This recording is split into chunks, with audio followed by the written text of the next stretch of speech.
여러분 안녕하십니까. 천호산맥이야기의 천호사입니다. 자, 천호산맥이야기 중급반 제25강에 오늘 이 시간에는 고신살에 대해서 공부를 해보도록 하겠습니다.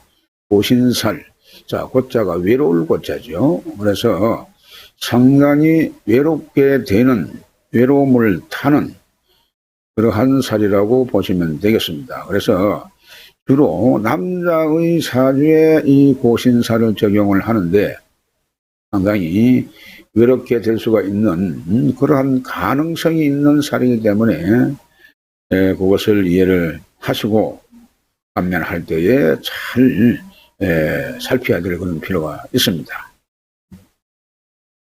자, 6번째 고신살입니다. 신살론에서 그 6번째 고신살.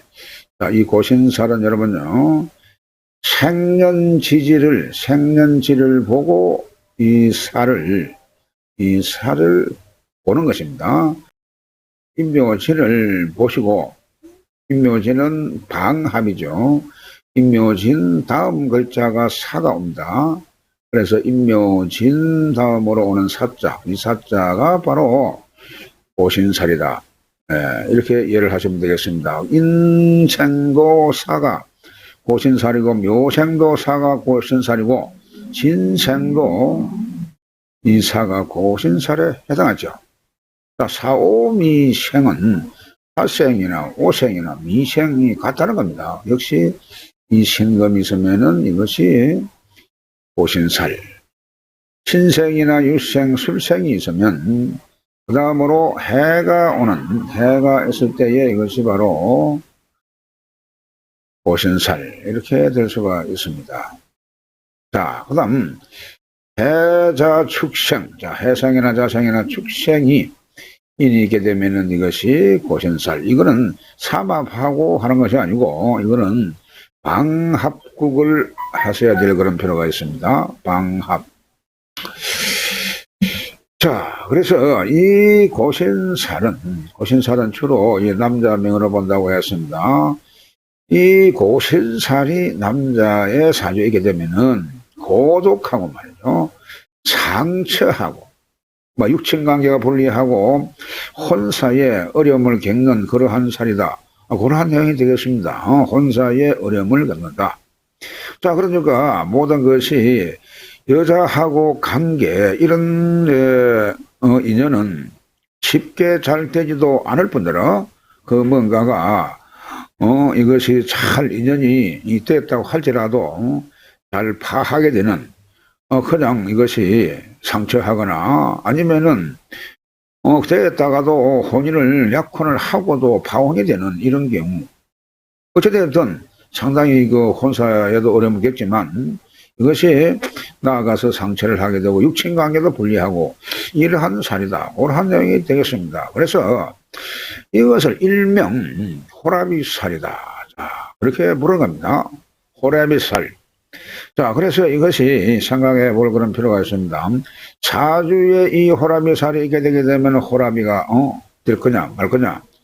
자, 그렇습니다. 호라비가 될 수도 있고 호라비가 안 될 수도 있습니다. 무조건 이 호라비살이 있다고 해서 전부가 호라비가 되는 것은 아닙니다.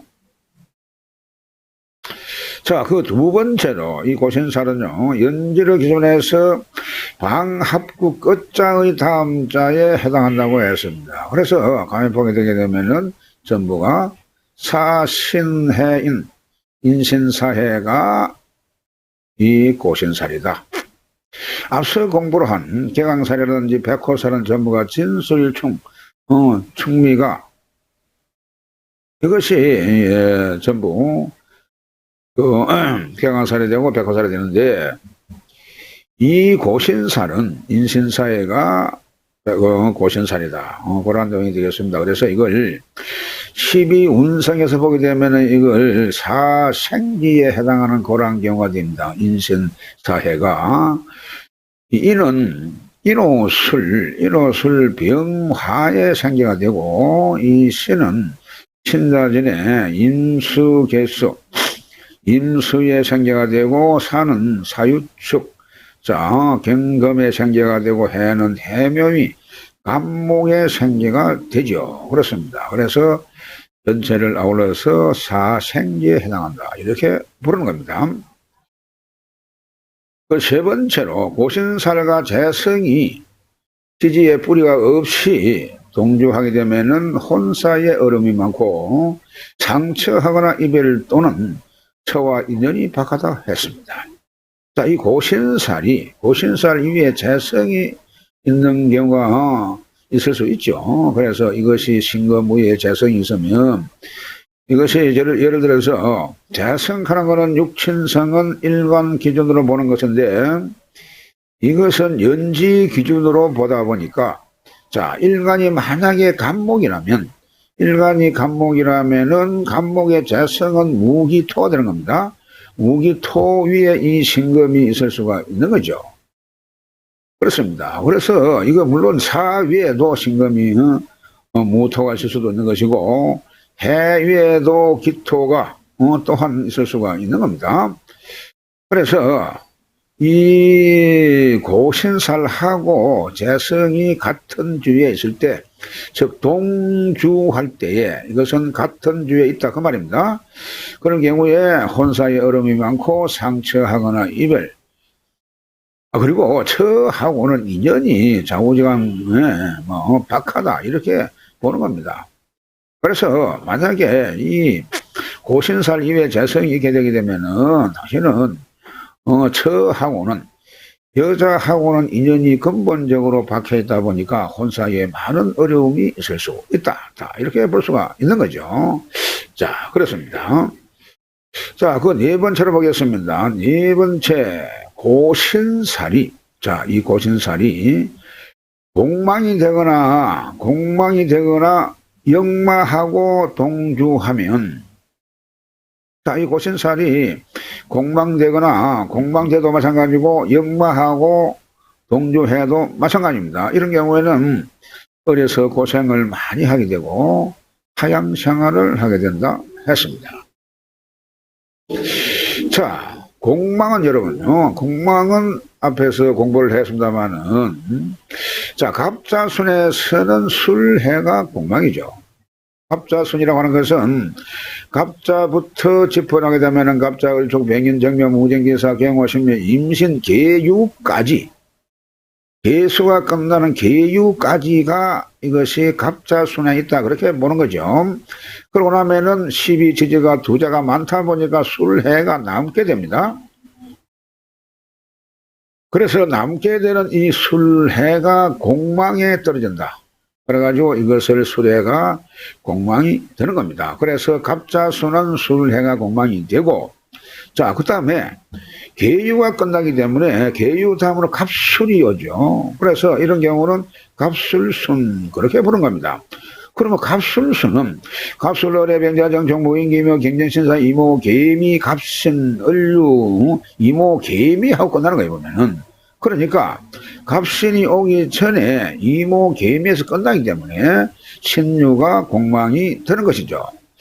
그 다음에 그럼 갑신수는 갑신을류, 병술정, 예보자기조, 경연신묘, 임진계사, 가보 전에 자 계사에 끝난단 말이죠. 그렇기 때문에 갑신순 중에 있는 을류도 갑신순이요, 갑신도 갑신순이요, 병술도 갑신순이요, 정해도 갑신순이다 말이죠. 그 순 중에 있으면 오미가 공망이다. 그리고 가보순은 가보순 중에 있는 것을 가보, 을미, 백전, 정묘, 무술기에, 견자신, 쪽이민, 계묘에 끝나죠. 그러면 진사가 다음에 오기 때문에 진사가 공망이다. 그렇게 보는 것이죠. 그러면 갑진순, 그 다음에는 갑진순이 되죠. 그러면 갑진, 을사, 병호장미, 무신기요, 경술신의 임자, 개축 끝나는 겁니다. 자, 그러니까 임묘가 공망이 되는 것이고, 그 다음에는 갑인순에 들어가기 때문에 갑인, 을묘, 병전정사, 무모, 기미, 경신신유, 임술, 계해하고 육식갑자가 딱 끝난단 말이죠. 그래 끝나게 되면은 나머지 이 자축이 공망이 된다. 다시 갑자, 을축 가겠죠. 그렇습니다. 이렇게 공망이 될 수가 있는 겁니다. 그래서 이 공망이 되거나 역마하고 동조하면 이 인신사회 자체가 전부 다 역마의 제로죠. 그래서 공망이 되는 그런 글자하고, 이것이 신유가 공망이 되면은 신이 역마가 되고 이것이 공망이 되고 이런 경우를 말하는 겁니다. 그래서 이 인신사회가 공망이 되고 또한 이 역마살하고 같이 겸할 때 이런 것을 동주한다, 그렇게 보는 것입니다.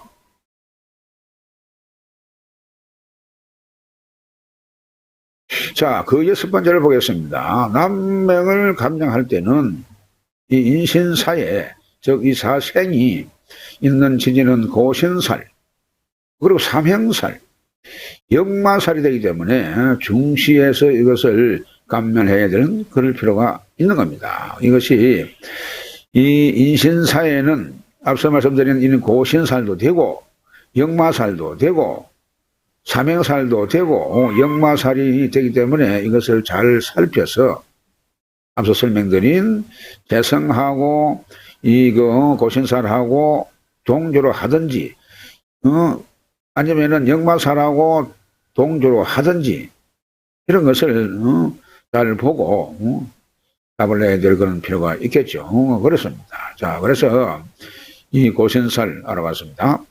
자, 다음 시간에도 이 신살론에 대해서 공부가 이어지겠습니다. 대단히 수고 많으셨습니다. 다음 시간에 뵙겠습니다.